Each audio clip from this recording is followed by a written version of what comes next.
Okay, family, gather close, because what I'm about to tell you isn't just another headline. It's history in motion. The kind of story that doesn't make it to the evening news until it's too big to hide.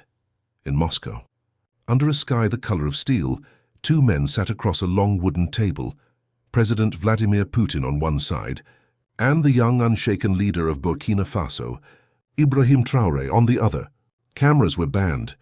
The press was told it was a routine diplomatic visit, but insiders say what went down behind those closed doors might have just redrawn Africa's energy map and shaken the IMF to its core, because this wasn't about aid, that wasn't about debt.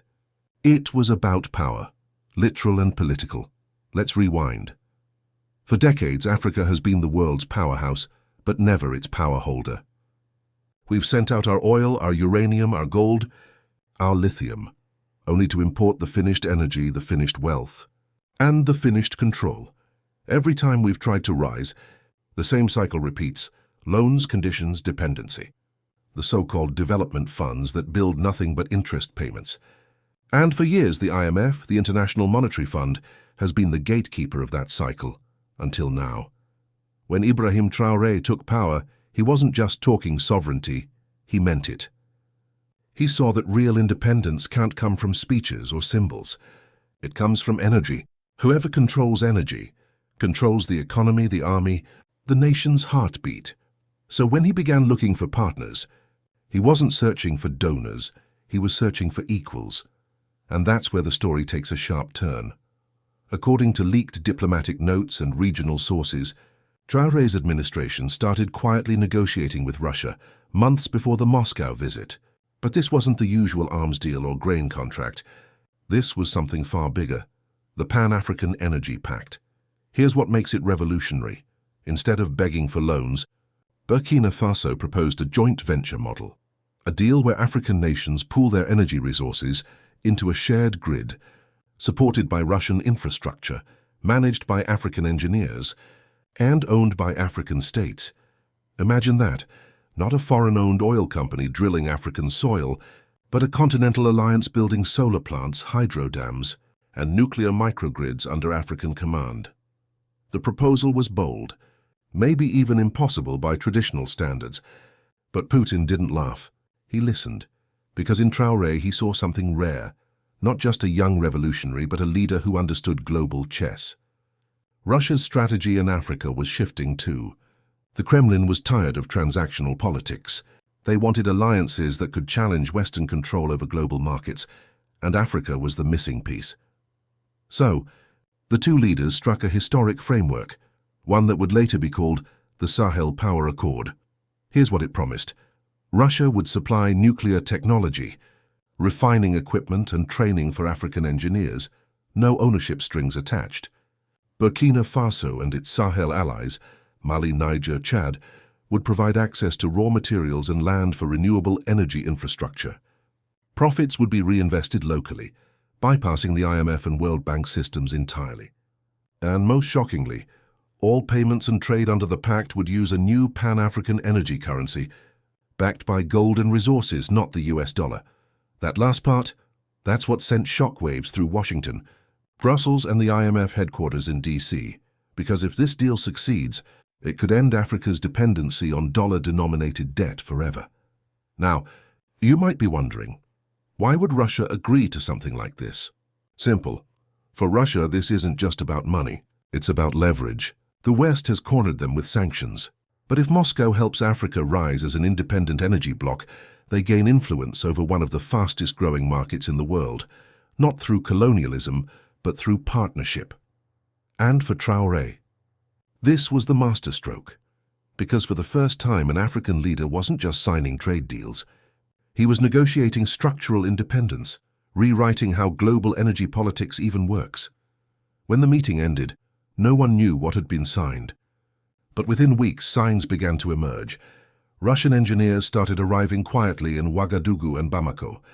Containers of industrial equipment, turbines, solar panels, mini-reactor modules, began passing through ports in Togo and Guinea under agricultural machinery codes. Satellite images showed new construction near the outskirts of the Burkina Faso capital, a massive grid facility. rumored to be Africa's first sovereign energy hub, and then came the breaking point. The IMF publicly warned of unsustainable partnerships in the Sahel region. Translation: they were panicking, because if this model spreads, it could destroy their entire leverage system, the one built on loans, interest rates and financial reforms. Western analysts started calling Traoré the African wildcard. Think tanks released white papers urging containment strategies.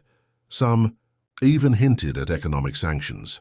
But the train had already left the station. Word spread fast across the continent. Niger, newly freed from foreign military influence, joined the pact. Then Mali, then Guinea. Each nation brought its own energy resource: uranium, bauxite, hydro potential. Each one added a piece to the new puzzle. An African energy grid no longer under Western control. Even South Africa reportedly sent observers. Kenya and Tanzania expressed interest. For the first time in modern history, Africa was talking about creating its own energy union, not a copy of Europe's, but one built for Africa's needs by Africa's hands and powered by Africa's resources. But make no mistake, this wasn't without risks. The West's response was swift and cold. Major international lenders began freezing aid packages to Sahel nations. Development projects suddenly paused. Currency exchange restrictions tightened. It was economic pressure disguised as diplomacy. Yet in the streets of Ouagadougou, people weren't scared. They were inspired. In viral clips circulating online, Burkina citizens gathered with flags and drums outside the energy ministry chanting, "We build our light," a slogan that soon became the heartbeat of a movement, because everyone understood this wasn't just about power grids. It was about pride. And that's when President Traoré gave the speech that would send chills across the continent. Standing before a sea of people, he said, "They once sold us electricity from our own rivers. They once made us pay interest for the sun that shines on our soil. Those days are over. Burkina Faso will light its future, and Africa will power its destiny." The crowd erupted. That single moment became symbolic, the birth of the Pan-African Energy era. But the real storm was brewing underground, in finance. See, the IMF and World Bank operate like global bankers. If a country doesn't borrow from them, they lose control. So, when the Sahel nations announced they'd start using the Pan-African energy currency for interstate trade, backed by gold reserves and energy production, global markets trembled.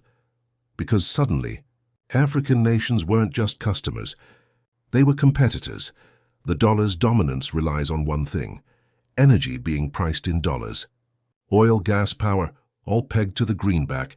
If a regional bloc like the Sahel starts trading energy in an alternative currency, it sets off a domino effect that threatens the entire monetary hierarchy. And that's exactly what's happening. Analysts in Europe quietly admit it. If this energy pact survives 5 years, the IMF will lose its grip on West Africa. And the ripple effects. Massive electricity prices in Ouagadougou dropped by nearly 15%. New jobs flooded into the construction and engineering sectors. Local universities began opening departments for renewable tech and nuclear studies. Burkina youth who once dreamed of fleeing to Europe are now applying for internships at the energy hub. For the first time in generations, hope feels practical. Meanwhile, global media is struggling to control the narrative. One week they call Traoré a revolutionary reformer. The next, they label him a Russian pawn. But people on the ground see something different, a leader turning ideology into infrastructure. And what's even more powerful, the collaboration it sparked: Malian welders working alongside Russian engineers, Nigerian miners training Burkina technicians, Chadian solar experts designing grids with Ghanaian consultants. A true continental cooperation.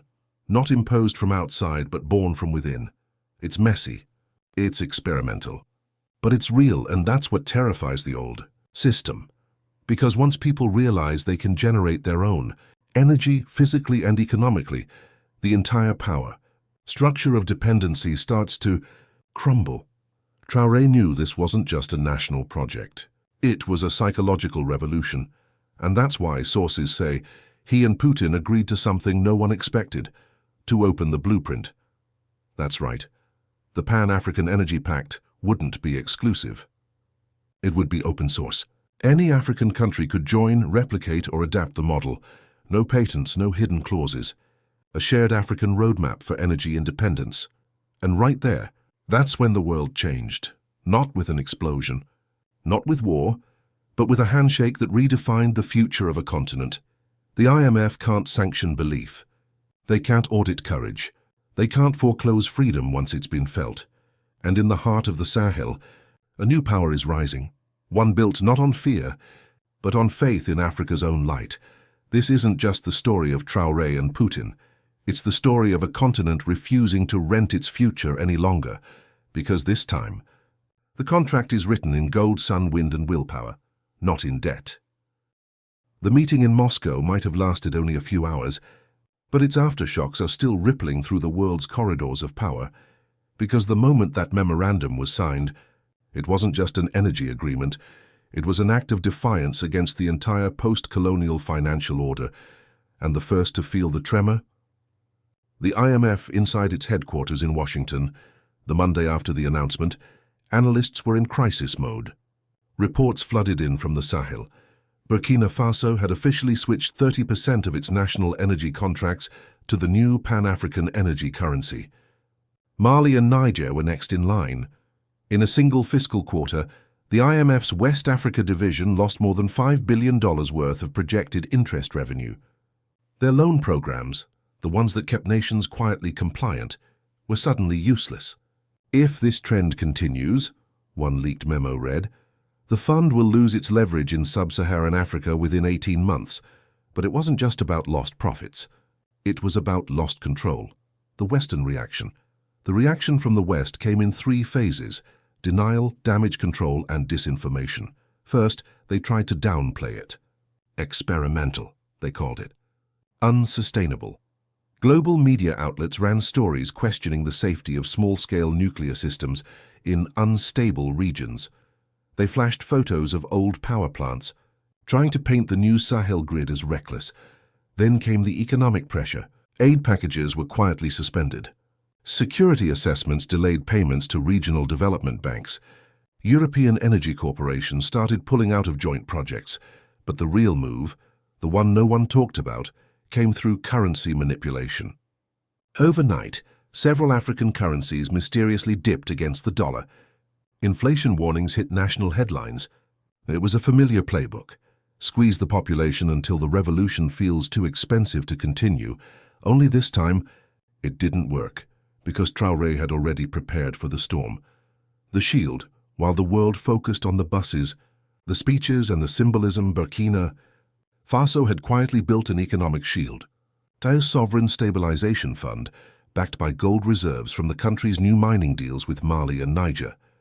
Those reserves were converted into energy credits under the new system, meaning, even if the dollar fluctuated, their power plants kept running and salaries stayed paid. The IMF called it financial alchemy. Burkina Faso called it freedom. And when the first quarterly data arrived, it stunned everyone. Electricity output had increased by 27%. Imports of diesel dropped by nearly 40%. Foreign reserves, and for the first time in decades, went up, not down. Burkina Faso was no longer borrowing to stay alive. It was producing to stay ahead. The new alliance then came the domino effect. Guinea joined the pact. So did Chad. Talks began with Tanzania, Congo, and Sudan. The idea of a Pan-African energy grid, once a dream confined to academic conferences, was suddenly alive. African engineers started moving between countries the way foreign consultants once did. Skilled migration was finally happening within Africa, not away from it. The African Union, long seen as symbolic, now had a tangible project to unify around. They called it the Continental Light Initiative, and at its heart was the Sahel, a region once defined by poverty and conflict, now turning into an energy corridor stretching from the Atlantic to the Red Sea. The global markets react on Wall Street. Energy traders were the first to notice. A sudden dip in West African oil exports, a quiet surge in demand for African-built solar cells and micro-turbines. Russian and African engineers started licensing their designs to Asian partners, bypassing European patents. Chinese firms, sensing opportunity, began sending delegations to Ouagadougou, not to exploit, But to collaborate, the IMF issued another warning. Decentralized energy blocks threaten to fragment global fiscal stability. Translation, we can't control them anymore. The shadow war when money loses control, politics follows. Soon after the second phase of the pact was announced, unidentified security contractors were spotted near key energy sites in Niger and Burkina Faso. Cyber attacks hit the Ministry of Energy's servers. Disinformation campaigns flooded social media, fake stories claiming the reactors were unsafe, or that the grid had failed, but the Burkinabe youth didn't buy it. They had seen the lights stay on during the rainy season, something that hadn't happened in years. They had felt the change in their own homes, and when an explosion was reported near an unfinished plant in early June, thousands took to the streets, guarding the site themselves. Videos showed men, women, even schoolchildren forming a human chain around the facility chanting, "Our energy, our future." That footage went viral, and for the first time, it wasn't a protest against the government, but a defense of progress. The turning point, the breaking point came when the African Development Bank, traditionally cautious, announced it would officially recognize the Pan-African Energy Currency for regional transactions.